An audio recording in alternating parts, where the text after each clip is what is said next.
గుంటూరు జిల్లా దుగ్గిరాల మండలం తుమ్మపూడిలో మహిళలు ఆందోళన చేపట్టారు. మొబైల్ ఫోన్లో యువతుల ఫోటోలు తీసిన నల్లమామిడి ఆంజనేయులు అనే వ్యక్తిని పట్టుకున్నారు.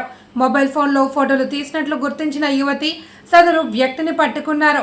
ఆ వ్యక్తి మొబైల్ ఫోన్లో 7,000 మంది యువతుల ఫోటోలు వీడియోలు ఉన్నట్లు గుర్తించారు.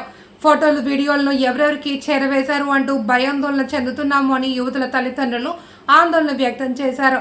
అక్కడికి చేరుకున్న పోలీసులు నిందితుడిని అదుపులోకి తీసుకున్నారు. న్యాయం చేస్తామంటూ పోలీసులు హామీ ఇవ్వడంతో స్థానికులు శాంతించారు. దుగ్గిరాల ఇన్ఛార్జ్ సిఐ ఏవి బ్రహ్మం మాట్లాడుతూ ఫిర్యాదు ఆధారంగా చర్యలు తీసుకుంటున్నట్లు తెలిపారు. ఫోన్ చూసుకున్నాడేమో అనుకున్నా. తీరా ఏం చేశాడు, తీసిన తిప్పని ఏం చేయాలి, ఫోన్ తీసుకొని చూద్దామని చెప్పి తనది ఫోన్ తీసుకుంటే ఇవ్వట్లా. లాక్ తీయమంటే తీయట్లా. లాక్ పడిపోయిందమ్మా, లాక్ నాకు గుర్తులేదని అన్నాడు. ఆయన లాక్ తీపితే అప్పటికి 5 వీడియోలు తీసాడు. మేము అక్కడ కూర్చొని అక్కడ మేము మాట్లాడుకున్నవి తీసాడు. లేదు, నిన్నే నేను నిన్నే దొరికాడు ఆయన. ఉండే ఒక 6,000 7,000 అలా ఉంటాయి. మిగతావి కూడా ఉన్నాయి.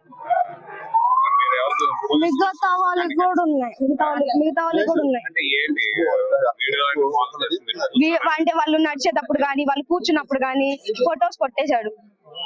ఈ రోజు తుమ్మపూడి గ్రామం, దుగ్గిరాల మండలం తుమ్మపూడి గ్రామంలో మరి ఒక దుర్ఘటన చోటు చేసుకుందని చెప్పుకోవచ్చు.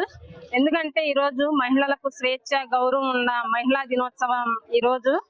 అయితే ఈ మహిళా దినోత్సవం రోజున మరి తుమ్మపూడి గ్రామంలో ఆంజనేయులు అనే వ్యక్తి 45-50 లోపు ఉండొచ్చు ఏజ్.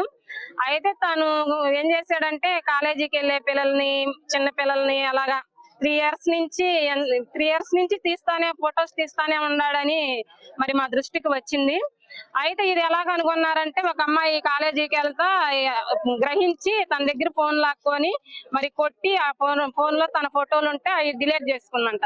ఆ డిలీట్ చేసుకున్న తర్వాత మరలా చూస్తామంటే వేరే తనకు సంబంధించిన అమ్మాయి ఫోటో వచ్చింది. అలాగా చాలా ఫోటోలు వచ్చేసరికి తన్ని ఎందుకు ఇలా తీసేవని ప్రశ్నించి ఆ అమ్మాయి వల్ల కాకపోతే ఈ రోజున ఎక్కడో అతను పారిపోతుంటే ఈ తుమ్మపూడి గ్రామానికి సంబంధించిన వాళ్ళు గ్రామస్తులు వెళ్ళి అతన్ని తీసుకొచ్చి చర్చిలో పెట్టడం జరిగింది.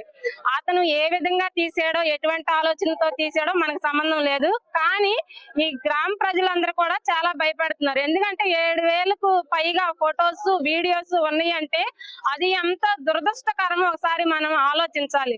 ఎందుకంటే ఈ రోజున ఆడపిల్ల బయటికి వెళ్ళాలంటే ఎలాంటి పరిస్థితుల్లో ఉంటుందో మనం ఒకసారి ఆలోచించాలి. ఎందుకంటే ఇదే గ్రామంలో, ఇదే గ్రామానికి చెందిన వ్యక్తి, అతను ఒక తండ్రి వయసులో ఉన్నాడు, తాత వయసులో ఉన్నాడు. అయినప్పటికీ కూడా పిల్లల పట్ల అసభ్య ప్రవర్తన ఫొటోస్ తీయడం అనేది చాలా తప్పు పని.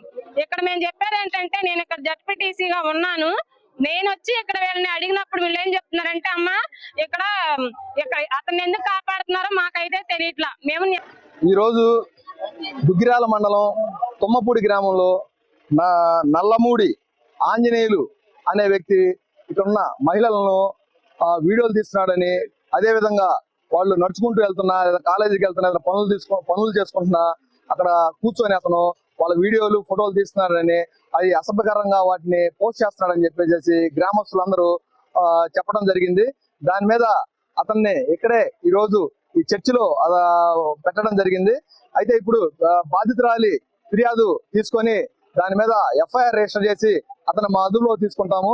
అతని మీద చట్ట ప్రకారం తగిన శిక్ష విధిస్తామని, చట్ట ప్రకారం తగిన చర్య తీసుకుంటామని తెలియజేస్తున్నాము. ఉమెన్స్ డే రోజున ఇలాంటి సంఘటన జరగడం చాలా దురదృష్టకరం. అయితే ఇమీడియట్ గా మాకు ఈ విషయం తెలియగానే వెంటనే స్పాట్ లోకి వచ్చేసేసి బాధితురాల దగ్గర నుంచి స్వయంగా మేమే ఫిర్యాదు తీసుకొని 10 నిమిషాల్లో ఎఫ్ఐఆర్ రిజిస్టర్ చేసి అతన్ని నిందితుడిని కూడా మా కస్టడీలో తీసుకొని ఇమీడియట్ గా అతని మీద చట్ట ప్రకారం చర్య తీసుకుంటామని చెప్పేసి మీకు తెలియజేస్తున్నాము. గతంలో అయితే అతని మీద అంటే నాకు తెలిసి అయితే ఏమి లేవు. ఇప్పుడే అంటే మేము కొత్తగా వచ్చాము కాబట్టి నాకు తెలిసి అయితే ఇప్పుడే వీళ్ళు ఆరోపణలు చేస్తున్నారు. గతంలో కూడా ఇట్లానే ఇబ్బంది పెట్టారని చెప్పి ఇక్కడికి వచ్చిన తర్వాత కూడా మన గ్రామస్తులు చెప్పడం జరిగింది. ఏదేమైనప్పటికీ ఇమీడియట్ గా స్పందించాము. అదే విధంగా రెలవెంట్ సెక్షన్స్ ఏమైతే వస్తాయో వాటి ప్రకారము ఆ కేసు ఒకటి రిజిస్టర్ చేసి ఇమీడియట్ గా అతను కస్టడీలో తీసుకొని ఇమీడియట్ చట్టం ముందు ఉంచుతామని మీకు తెలియజేస్తున్నాం. మొబైల్ ఫోన్ అయితే ఇంకా సెక్యూర్ చేసుకోలేదు, ఉందని చెప్తున్నారు. అది ఎవరి దగ్గర ఉందో అది సెక్యూర్ చేసుకొని ఇమీడియట్ గా ఎఫ్ఎస్ఎల్ పెట్టి, ఒకవేళ అది డిలీట్ చేసినా కూడా దాన్ని రిట్రైవ్ చేసి దాన్ని టెక్నికల్ ఎవిడెన్స్ కలెక్ట్ చేసి ఇమీడియట్ గా దాన్ని కోర్టు ముందు ఉంచుతాం.